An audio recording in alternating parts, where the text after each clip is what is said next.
नमस्कार। आज के वीडियो में हम वास्तु के एक ऐसे पॉइंट पे चर्चा करेंगे जो हमेशा टुकड़ों में डिस्कस होता है और ये पॉइंट एक साथ कभी डिस्कस नहीं हुआ। और वो विषय है आपके घर के अंदर चलने वाली एक जादुई रेखा, एक मैजिकल लाइन। और ये एक ऐसी मैजिक लाइन है जो आपके जीवन में सफलता की सारी कहानी गढ़ती है। यानी आप जीवन में किस लेवल तक सक्सेसफुल हो सकते हैं, यही ये मैजिक लाइन बताती है। सफलता मिल ही गई, पर क्या उस सफलता को आप संभाल के भी रख पाएंगे, ये जादू की लाइन बताएगी। और इस लाइन के आसपास का जो एनर्जी फील्ड होता है ना, ये इतना बलवान होता है कि आप जीवन के हर फील्ड में निखरते और बढ़ते चले जाते हैं। लेकिन ये फील्ड जितना कमजोर होता चला जाता है, आप खुद को लाइफ में उतना ही फंसा हुआ, उतना ही हेल्पलेस पाते हैं। यानी ये जिस रेखा या जिस लाइन की बात हो रही है ना, ये शुरू होती है आपके घर के नॉर्थ ईस्ट यानी ईशान कोण से। यानी नॉर्थ ईस्ट से ना आप डायगनली सीधी लाइन खींचो और इसको कहां तक लेके जाओ, घर के साउथ वेस्ट तक, नॉर्थ ईस्ट से साउथ वेस्ट तक। ये जो दो कॉर्नर आपके घर की मैजिक लाइन बना रहे हैं ना, ये घर के बाकी जोन की तरह सिंपल सरल नहीं है। ये घर की पूरे एनर्जी एक्सेस बनाते हैं। सारा घर इसके आसपास घूमता है। पूरे घर की एनर्जी समझ लो कि इसी लाइन के आसपास नाचेगी। आज के इस वीडियो में हम इसी एक्सेस को समझेंगे कि कैसे नॉर्थ ईस्ट और साउथ वेस्ट दोनों मिलके कैसे काम करते हैं, कैसे एक ऐसा एनर्जी जोन बनता है जो आपकी किस्मत लिख देता है, और क्यों इन दिशाओं को अकेले देखने या अकेले बैलेंस करने से बात नहीं बनती है, और यहां पे आपकी एक प्रैक्टिकल अप्रोच क्या होनी चाहिए। ये वीडियो अगर आज आपने पूरी देखी ना, छोटी सी वीडियो है लेकिन पूरी देखिएगा, क्योंकि इसके बाद आपका ना वास्तु देखने का जो तरीका है ना, ये हमेशा के लिए बदल जाएगा। नमस्कार, मेरा नाम है योगेश शर्मा और स्वागत है आपका happy life with Yogesh Sharma में। यहां आगे बढ़े उससे पहले एक बेसिक बात समझ लीजिए कि वास्तु में ना हर दिशा का अपना रोल है, हर जोन की अपनी क्वालिटी है। लेकिन नॉर्थ ईस्ट यानी ईशान कोण और साउथ वेस्ट यानी नैऋत्य कोण, इन सभी में से डिस्टिंक्ट हैं, अलग हैं, क्योंकि ये दोनों एक ही डायगोनल के, एक ही रेखा के दो छोर हैं। यानी अगर आपने घर के सेंटर में खड़े होकर एक लाइन खींची ना नॉर्थ ईस्ट से साउथ वेस्ट के बीच में, तो ये लाइन जो है ना, ये आपके घर का प्राण वायु बन जाती है, आपके घर की सबसे सेंसिटिव एनर्जी कैरियर बन जाती है। नॉर्थ ईस्ट यानी ईशान कोण है आपके घर का सिग्नल रिसीवर। यहां जो एनर्जी सिग्नल के थ्रू आपके घर के अंदर आती है ना, जरा एक मिनट के लिए देखिए वो कैसे काम करती है। अगर ये एनर्जी वीक होगी ना, तो हर एज ग्रुप में इसके प्रभाव अपनी अपनी तरह से दिखने को मिलेंगे। एक टीनेजर को अपने सब्जेक्टों की सिलेक्शन पता नहीं होगी, इवन पेरेंट्स भी इस मामले में उसे गाइड करने में गलती कर जाएंगे, या बच्चे का मन पढ़ाई में नहीं लगेगा, उसके अंदर कंसंट्रेशन की कमी होगी, मेमोराइज नहीं कर पाएगा चीजों को। इवन अगर आप अगले एज ग्रुप में देख लेना, 30s वाले एज ग्रुप में, एक के बाद एक रॉन्ग डिसीजन चलते जाना, चाहे करियर का सिलेक्शन हो या लाइफ पार्टनर का सिलेक्शन हो। ये एनर्जी जोन बड़ा प्रभावशाली होता है। सही हो तो इंसान को सही गलत की पहचान होनी शुरू हो जाती है, और अगर गलत हो जाए ना, तो कितनी बार ऐसा होता है कि सही और गलत की कंफ्यूजन में जिंदगी जूझती चली जाती है। और ये जो कंफ्यूजन होती है ना, सही गलत की पहचान ना होना, लाइफ में उत्पात मचा देती है। गलत लोग, गलत आदतें, गलत जगह पे हाँ बोल देना, ना कह पाना, इस एरिया का इफेक्ट इतना इंटेंस हो जाता है कि यहां की एनर्जी अगर सही है ना, तो आपको पता होता है कि आज रात तक ये काम तो हर हालत में पूरा करना है। प्रायोरिटीज, और वो भी बिना डेडलाइन के। इंसान आज में नहीं, अगले 1 या 5 सालों तक के विजन को लेके चलता है जीवन में, ये दिशा सही होने पे। लेकिन अगर ये दिशा खराब हो गई, तो आप सुबह उठोगे पर सही से आपको पता ही नहीं होगा कि आज करना क्या है। यानी क्लटर्ड माइंड, एक उलझा हुआ दिन, और फिर उसी तरह से उलझी हुई जिंदगी। नॉर्थ ईस्ट दिशा का तत्व जो होता है वो जल होता है। जल तत्व का मतलब होता है आपकी भावनाएं, इमोशंस। जब भी नॉर्थ ईस्ट सही होगा ना, आपके इमोशंस आपकी ताकत बनेगी। कैसे? अगर एक इमोशनली बैलेंस्ड माइंड होगा ना, तो वो क्रिएटिव माइंड बनेगा। किसी भी समस्या से आराम से निकलने के सॉल्यूशन उसको मिल जाएंगे या पता करवा लेगा वो। नॉर्थ ईस्ट दिशा बृहस्पति की दिशा होती है, और जब ये दिशा खराब होगी ना, आपके बर्थ चार्ट में बृहस्पति काम करना बंद कर देंगे। यानी उनसे आपका जो कनेक्शन है ना बृहस्पति की ऊर्जा से, वो लॉस्ट हो जाएगा। और जब बृहस्पति से कनेक्शन कटेगा ना, तो जीवन से रस चला जाता है भाई। उसमें क्या होता है, डिवाइन की हेल्प मिलनी बंद हो जाती है। ना आपको पूजा पाठ का फल मिलता है, ना आपके जीवन में ग्रोथ आ पाती है। अब सवाल यह पैदा होता है कि यह दिशा खराब कैसे होती है। जैसा मैंने आपको बताया ना कि इस दिशा का तत्व जल है, और जल को 2 तत्व बहुत खराब करते हैं, पहला आग और दूसरा पृथ्वी। तो आग मतलब यहां पे रसोई नहीं चाहिए, और ना ही यहाँ पे लाल रंग चाहिए।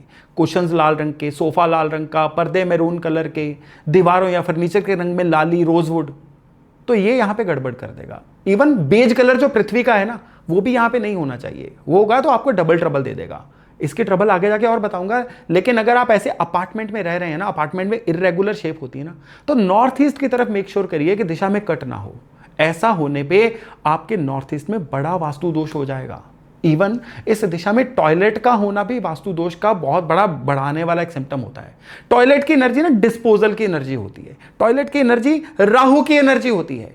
टॉयलेट जिस भी दिशा में होगा ना, उस दिशा के एलिमेंट को क्या करता है, फ्लश आउट कर देता है। अब इस केस में भी क्या होगा कि अगर आपके नॉर्थ ईस्ट में टॉयलेट होगा ना, तो लाइफ में क्या होना शुरू हो जाएगा, घटनाक्रम कुछ ऐसे बनते चले जाएंगे जीवन की घटनाओं के कि आप हताश होते जाएंगे। जीवन की रेस में आपको लगेगा पिछड़ते जा रहे हैं। डोंट वरी, जो उपाय है ना इसी वीडियो के अंत में हम डिस्कस करेंगे। लेकिन अभी हमें चलना होगा ये जो मैजिक लाइन की मैं बात कर रहा हूं ना, इसके दूसरे सिरे पे। पहला सिरा कौन सा था, नॉर्थ ईस्ट, जिसके बारे में हमने डिस्कस किया। अब दूसरा सिरा यानी साउथ वेस्ट। साउथ वेस्ट को हम बोलते हैं नैऋत्य कोण। ये आपके घर का एनर्जी होल्डर है, एनर्जी को स्टोर करने का एरिया है। यहां जो एनर्जी होती है ना, वो होती है स्टेबिलिटी की, स्थायित्व की एनर्जी। और ये सीधे सीधे आपकी रियल लाइफ में इंस्टॉल होती है, किसी रूप को बदल के नहीं होती।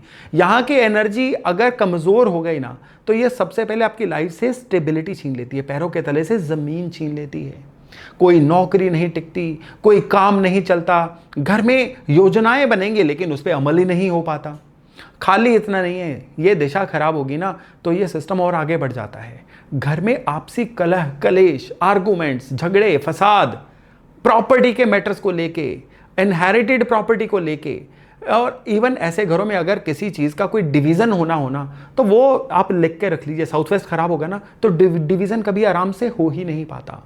Financial problems day by day विकराल से विकराल होती चली जाती हैं। बंदा अंदर से इनसिक्योर हो जाता है, असुरक्षा उसके अंदर बस जाती है। और खाली यही नहीं, और भी है।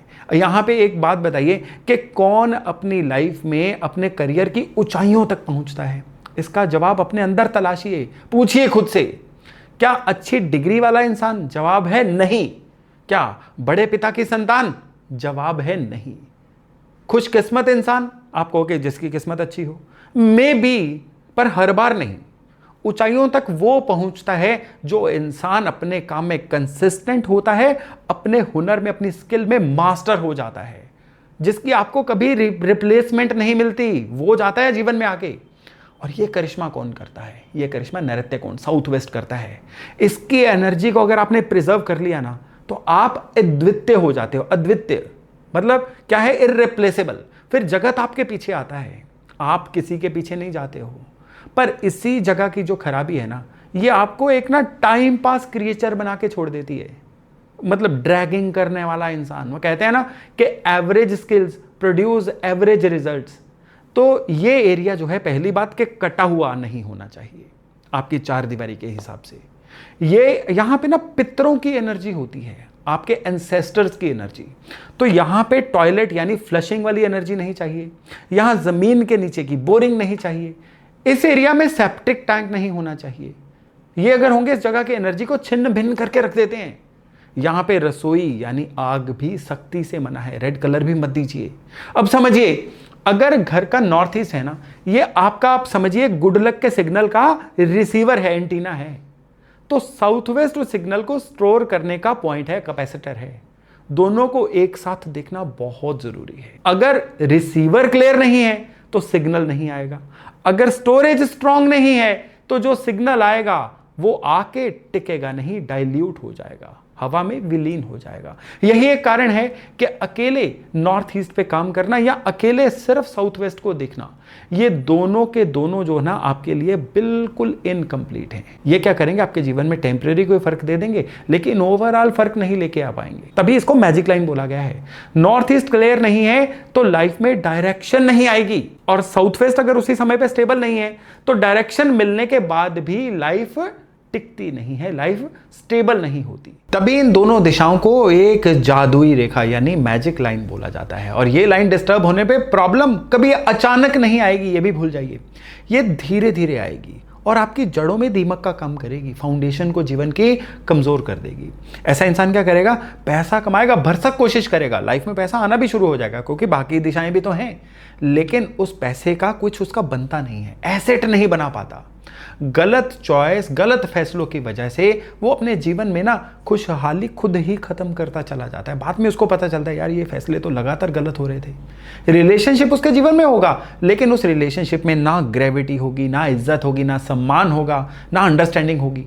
घर होगा, लेकिन उस घर के अंदर उसका कोई कंट्रोल नहीं होगा। उस घर के अंदर जो मेंबर्स होते हैं उनमें कोई मैच्योरिटी नहीं होगी। ये ना एक तरह का स्लो पॉइजन वाला पैटर्न बन जाता है ये रेखा खराब होने से। और ये वैसा स्लो पॉइजन होता है जो इतना स्लोली चलता है, लाइफ को दिमक लगाता है कि एपरेंटली लोग इसको पकड़ नहीं पाते। इस मैजिक लाइन को समझना है ना तो ऐसे समझिए कि नॉर्थ ईस्ट क्या है आपका विजन, क्या करना है। साउथ वेस्ट क्या है उस विजन के लिए आपका एग्जीक्यूशन, कैसे करना है, क्या और कैसे। नॉर्थ ईस्ट है आपकी क्लैरिटी कि 100% मैं क्लियर हूं, यही करना है। साउथ वेस्ट है उस क्लैरिटी के प्रति आपकी कमिटमेंट, मैं खेलेगा, मैं करके दिखाएगा। नॉर्थ ईस्ट है आपका डिवाइन गाइडेंस, जो पीटर का कनेक्शन याद है ना। साउथ वेस्ट क्या है, उस ईश्वरीय कृपा का उपयोग करना। भगवान भी आपके मुंह में रोटी नहीं डाल देंगे, खुद ही डालनी पड़ेगी आपको। नॉर्थ ईस्ट है ओपनिंग, साउथ वेस्ट है होल्डिंग। ओपनिंग का मतलब घर का दरवाजा नहीं कह रहा हूं, आपके जीवन में किसी चीज का रास्ता खुलना और फिर उस रास्ते को पकड़ के रखना, यह साउथ वेस्ट था। अब इन कॉम्बिनेशंस को ना आप रियल लाइफ में देखिए। अगर नॉर्थ ईस्ट अच्छा है पर साउथ वेस्ट कमजोर है, यानी इस रेखा का एक हिस्सा जो है अच्छा है, दूसरा कमजोर है, तो आपको आइडियाज बहुत आएंगे, आपको मौके भी बहुत मिलेंगे, लेकिन आपका एग्जीक्यूशन उसके प्रति बड़ा स्लो रहेगा। मौका हाथ से निकल जाएगा, इंसान ना ड्रीमर बन जाएगा, डूअर नहीं बन पाएगा। सोचते रहना पर करना नहीं, प्लान बनेंगे लेकिन वो प्लान पूरे नहीं होते हैं। फिर अगर साउथ वेस्ट स्ट्रांग हो गया पर नॉर्थ ईस्ट ब्लॉक्ड है, नॉर्थ ईस्ट खराब है, तो ऐसा इंसान बहुत ज्यादा हार्ड वर्किंग हो सकता है, मेहनती। वो क्या होगा, मेहनत करेगा, लेकिन मेहनत कैसे करेगा, गलत दिशा में मेहनत करेगा। अब आप देखिए कि मेहनत को गलत दिशा में करने के क्या प्रभाव होते हैं। आप एक चीज देखिए, मैंने कहीं पे एक उदाहरण देखी थी कि आपके पास एक प्लॉट है, वो प्लॉट आपने लिया हुआ है किसी गांव साइड में, किसी दूर छोटी सिटी के। आपका वो प्लॉट है 100 गज का, मे बी वहाँ पे उसका रेट आपको क्या मिलेगा, उसका रेट आपको मिलेगा मैक्सिमम 1, 2, 3, 4, 5 लाख, इससे ज़्यादा क्या ही मिलेगा। लेकिन अब वही प्लाट आपका नेशनल कैपिटल रीजन एनसीआर में है या मुंबई के किसी पॉश जगह पे है, तो अब इसका प्राइस करोड़ों में भी जा सकता है, राइट। यानी आपका कोई भी एसेट कहाँ पे है, डायरेक्शन क्या थी, ये मैटर करता है। साउथ वेस्ट खराब होगा, आपको अपना पैसा कहां लगाना है, आपको अपने रिसोर्सेज को कैसे यूज करना है, आपको पता ही नहीं चलेगा, क्लैरिटी ही नहीं होगी आपको। अब देखिए ये डायरेक्शंस आपस में कितनी गहराई से जुड़ी हुई हैं, तो किसी एक डायरेक्शन को पकड़ के आपको रिजल्ट कैसे मिल सकता है। अब अगर दोनों डिस्टर्ब हैं तो लाइफ में कंफ्यूजन भी आएगी, लाइफ में स्टेबिलिटी भी रहेगी। ये इंसान किसी एक स्टेट ऑफ माइंड में रह ही नहीं पाएगा, ना तो क्लियरली जीवन में अपने आगे बढ़ पाएगा, ना जहां है वहां पे टिक पाएगा। अब जरा इमेजिन करिए, अपने आसपास आपको लोग मिल जाएंगे। अब लोगों की लाइफ में जो हो रहा है ना, उसको देख के आपको अंदाजा होना शुरू हो जाएगा कि उनके घर की कौन सी दिशा उनके थ्रू बोल रही है। हाँ, और अगर दोनों बैलेंस है ना, तो उसे दिशा भी मिलेगी, उसे उस दिशा में टिके रहने की शक्ति भी मिलेगी। यही असली वास्तु की एनर्जी की सपोर्ट जो जीवन में मिलनी चाहिए ना, ये होती है। तो कई बार हम देखते हैं ना कि यार ये इंसान तो इतना पढ़ा लिखा भी नहीं था, ये इंसान तो हमें देखने में इतना बढ़िया लगता भी नहीं था, फिर उसको जीवन में ऐसी स्टेबिलिटी, इतना तरक्की कैसे मिल गई। उसके घर की दिशाएं देखिए, उन्होंने उसको वो सद्बुद्धि दे दी। नॉर्थ ईस्ट आपको रास्ता दिखाता है, साउथ वेस्ट उस रास्ते पे आपको जकड़ के टिका के रखता है, रास्ते को डीरेल नहीं होने देता, छोड़ने नहीं देता। लेकिन यहां पे एक बात आपको साफ कर दूं कि वास्तु में कोई भी एक ऑब्जर्वेशन जो होती है ना, ये आपके लिए एक तरह से पूरा वास्तु देखना नहीं होता। इसके लिए आपको एक प्रोफेशनल से बना हुआ नक्शा चाहिए, पूरी एक्यूरेसी से निकाली हुई दिशा चाहिए। ये नहीं चाहिए दिशा चाहिए, ये नहीं होगा कि उधर ईस्ट है इधर वेस्ट है करके नहीं होगा। प्रॉपर कितने डिग्री ईस्ट है, फैमिली उसको यूज कैसे कर रही है, कौन सी एक्टिविटी कहाँ पे हो रही है, आसपास का माहौल कैसा है, घर का भार ज्यादा किधर है, ये सारी चीजें देखनी होती हैं।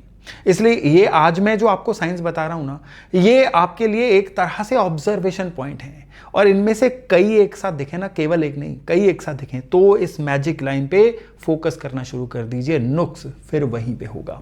अब बात करते हैं उन मिस्टेक्स की, उन गलतियों की जो लगभग हर दूसरे तीसरे घर में देखने को मिल जाती है। और इनमें सबसे बड़ी जो मिस्टेक है ना, वो घर के मंदिर में करते हैं लोग। घर का मंदिर बनाया, नॉर्थ ईस्ट में पूजा घर बना दिया, बड़ी अच्छी बात है, नॉर्थ ईस्ट में बना दिया। पहले पहचानो नॉर्थ ईस्ट में क्यों बनाया, क्योंकि नॉर्थ ईस्ट की एनर्जी ऐसी है, वहां पे बैठ के क्लैरिटी आएगी, वहां पे बैठ के वो जो सिग्नल आ रहा है ना वो आप पकड़ोगे। लेकिन वहां पे आपने पुरानी टूटी मूर्तियां, पुराने कैलेंडर, क्लटर भी रख दिया, बेकार की कई चीजें भी वहां पे रख दी, तो पूजा घर तो बन गया, आपने वहां पे बैठ के सिग्नल लेने की भी कोशिश की, लेकिन प्योरिटी नहीं बनी। और पूजा घर का असली मकसद आपका भगवान को कमरा देना नहीं था, अपने मन को कमरा देना था, अपने मन को क्लियर स्पेस देना था। तो वो पर्पस अगर डिफीट हो गया तो नॉर्थ ईस्ट में मंदिर बनने का कोई फायदा नहीं होगा। स्टफ करके मत रखिए मंदिर को। और फिर दूसरी बात कि साउथ वेस्ट में मास्टर बेडरूम, घर का मुखिया वहां रहेगा, सही बात है, पर रूम ही अनस्टेबल है, बेड जो है वो पुराना हो चुका है, फर्नीचर कहीं ना कहीं कुछ ना कुछ ऐसे ही आपने ठूस के रखा हुआ है, और कमरे में लगातार उत्पात की स्थिति मची हुई है, या कमरे में कितनी सारी चीजें पड़ी हुई हैं। तो अब दिशा ठीक हो गई लेकिन उसकी एनर्जी स्टेबल नहीं है। साउथ वेस्ट की जो मेच्योरिटी होती है ना, वो आपके रूम की मेच्योरिटी से बनती है। वो रूम किस तरह का दिख रहा है वो आपके साउथ वेस्ट को बलवान बनाएगा, इस बात को पकड़िए। तीसरे, फिर लोग रेमेडी वाले ऑब्जेक्ट जो है वो धनाधन खरीद लेते हैं। पिरामिड खरीद लिए, क्रिस्टल खरीद लिए, फाउंटेन्स खरीद लिए, मूर्तियां खरीद ली, हाथी खरीद लिए, घोड़े खरीद लिए, पर जोन की जो बेसिक हाइजीन होती है एरिया की, वो तो ठीक नहीं करते। ऑब्जेक्ट लगाने से पहले उसको वास्तु के हिसाब से बैलेंस करना जरूरी है, फिर ऑब्जेक्ट लगते हैं। फिर एक अगली मिस्टेक है कि डायरेक्शन को बिना कंपास के, बिना दिशा यंत्र के एज्यूम कर लेना। जैसा मैंने अभी आपको बोला था कि उधर ऑलमोस्ट ईस्ट है, इधर ऑलमोस्ट साउथ है, इधर ऑलमोस्ट वेस्ट है, ऐसे नहीं चलेगा।